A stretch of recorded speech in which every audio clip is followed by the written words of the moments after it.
Jausang happy Holi ai dum ai gi se dum Holi da dum tare ko ai mayam da kainom hairam ga kawre ko mayam nai gonda ko nungsi bai gonda ai su mayam punamak pu thagat chare gonda ko aina bp kha wangure haibado adu bp wangbado ai se bp normal oire ba uje ai numit mari mangani de normal oire adu nai mukbang se hore adu mayam na su nungsi comment haire ko adu chao adu chara phani thau cha nu jamna ai di chamthong chao du gai chanam kaino ahingba chao kai mayam punamak ai mayam na ai gi tamak sa sugjam nungsiram ngani ai se khallu daba adu mayam na sugjam nungsi comment pirak pase mayam punamak mukka hanna haijari mayam punamak pu thagachari hanna adu cha ko kai tawrambane ba sajana se alu ga ma irolani hawai da khara hapani ngasi gidi sajana gi mathen oina tawrage saina maku khoya ba adu maku sina siga laire asina sajana khaibo mane kilom ne ba akhoi na hamu leiba kilo da gi bane kilo da cham ne ba sina kilo da ne marfu hai ba da ne khoi na humbu da porai bane mayam ubu da karino ka khalam ngani ko se asi se aina ne muk hawai se khoi ti dam cha da bane ngarang de aina hawai mosori ga jana thong gi dum hauri mosori jana thong adi muk ngata ji sam chana da bane aina tingjalam bane wa si se aina bora ra kainom cha ge aina ji kaino ngata ka khalam se faja chamdo ga chi tak thoke du ta ga dum bora ra kainom cha thoke siga ne singa de chanam maru mani ga morote paga ha paga tak age tauba asina mukta e poloire aina khali sinane sajana ga hawai ga ma thongage sajana ga alu ga irolage karon je ngaurage dugai gi muk aina takhi ba hawai do adu boram horage hawai se sok tawre ba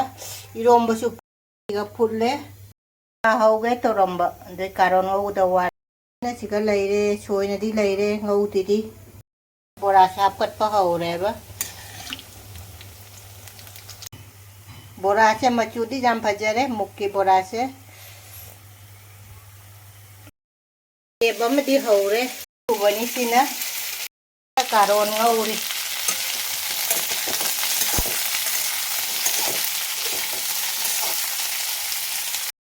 bora se khujja mamne haubudi loire ado chana ba thaurang tawrage di aina chak loire bani ba hawai thonge karon ngaure bora haure iron bagi phutpa loire aduga ipuroi banane habde oina ma lae ba nga leira pura lae ki tawroi tawraga dum chara chai ado ina tawra ba siga iron ge tawram bane ba phutpa siga leire sajana ga alu ga iron bese aina thaja tilau anau bodo adugi mana hekle do mayang bam pambi malaiba adugi maton do longthok na be aina du hekle iron badi loire sajana ga alu ga iron bese asigi mathel si alu ga sajana ga iron ba asina khungdum ga alu ga ngauba asina bora leire mukki bora do nga taw bam ipuroi bana kaino habde laya ba do nga taw nga se leire ai nga taw ba aduga hawai ga sajana ga thongbam leire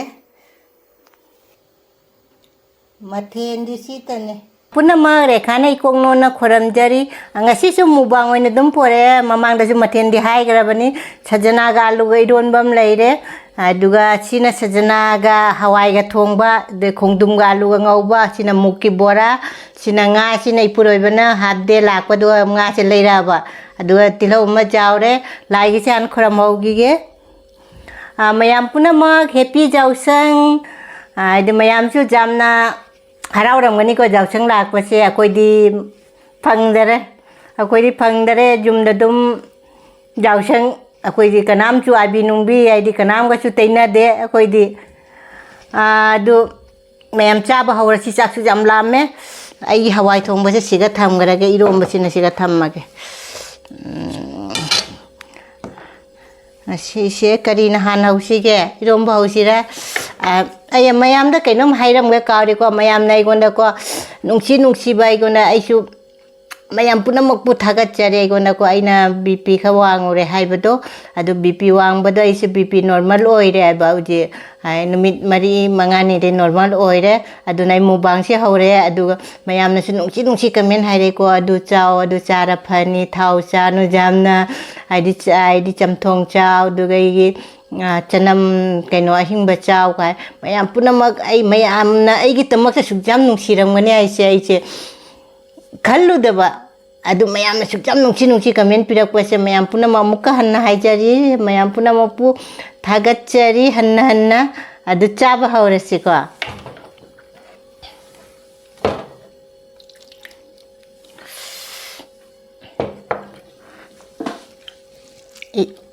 isinau dagi hena mayam na sugjam nungsi comment pirakpase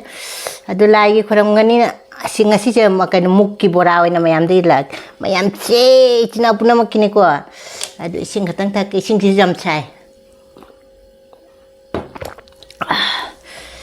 ujikti chandon number kaino tawre chiga su jam sagale akoi ju fen humna tumna dinga maktare ba chaba haura ke mukki ba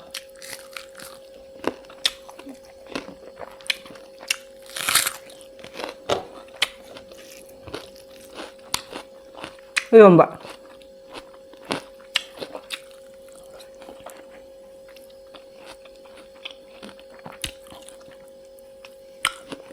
Sajana ga hawai ga sina ipuro ibagine ba thongbe se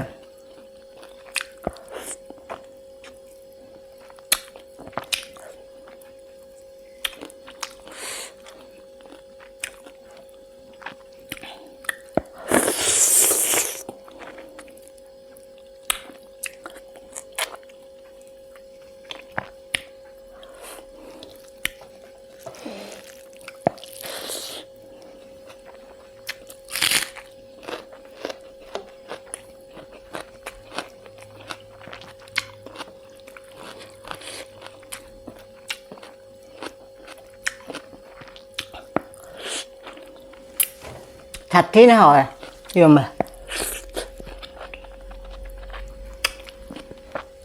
ấy là chăn bật dugi khoao đó hào ra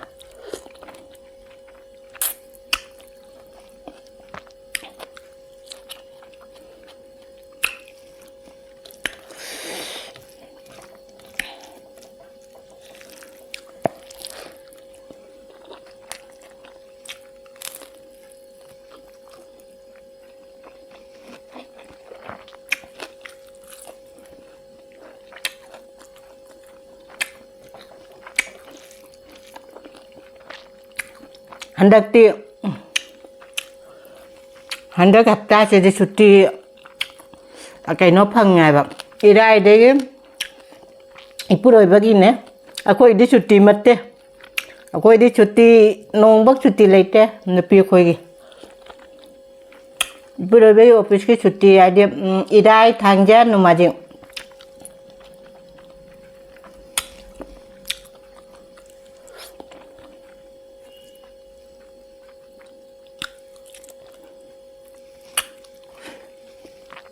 asigadi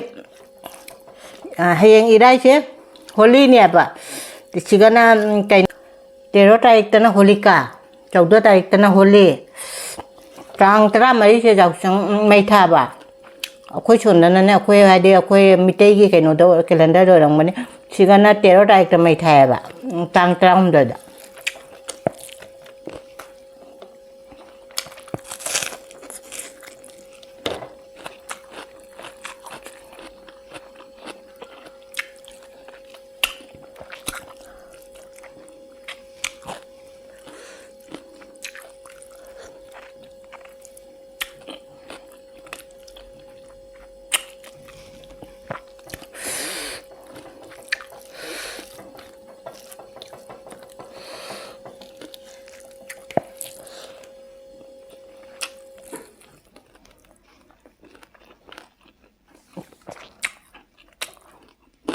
bora cha ho ba kha kui da ba do jem bi jem ni ipuro be la pa ngai ba de na bora cha uthare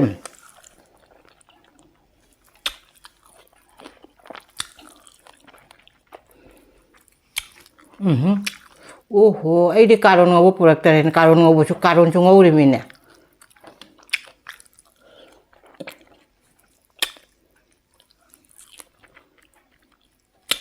가론 거고 가 토를 몰라 우림이 가론 거고 자.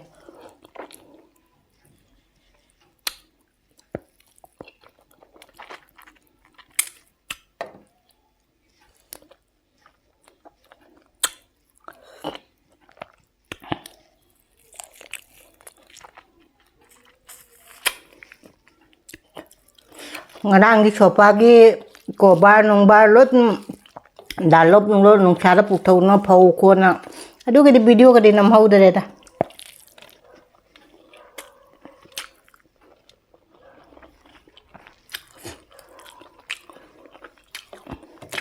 cha de se men se karon sini ba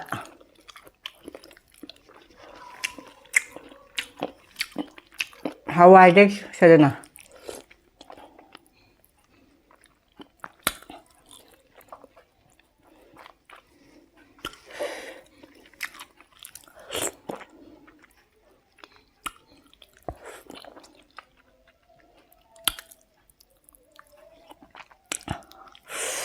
Sajana saya ina hawa kay no dana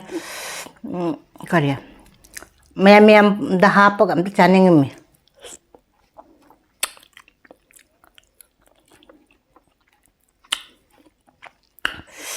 hawai Sajana ta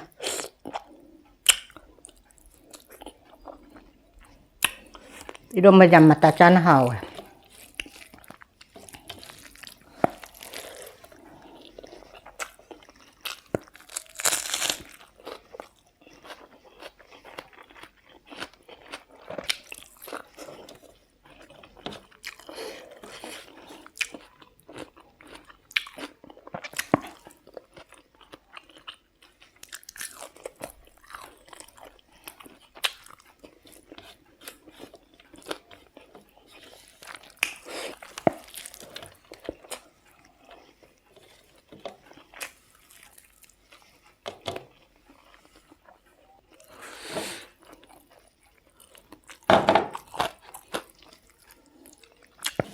muk hawai bora situ hauram ini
우리 사갈라디 벤주 엄마니 누가 이게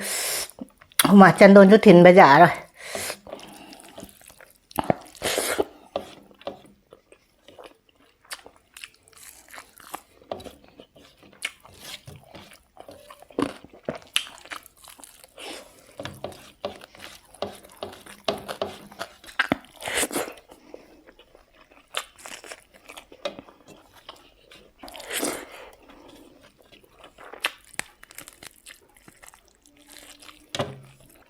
ꯉꯁꯤ ꯍꯋꯥꯏ ꯊꯣꯡꯕꯁꯤ ꯍꯥꯎꯋꯦ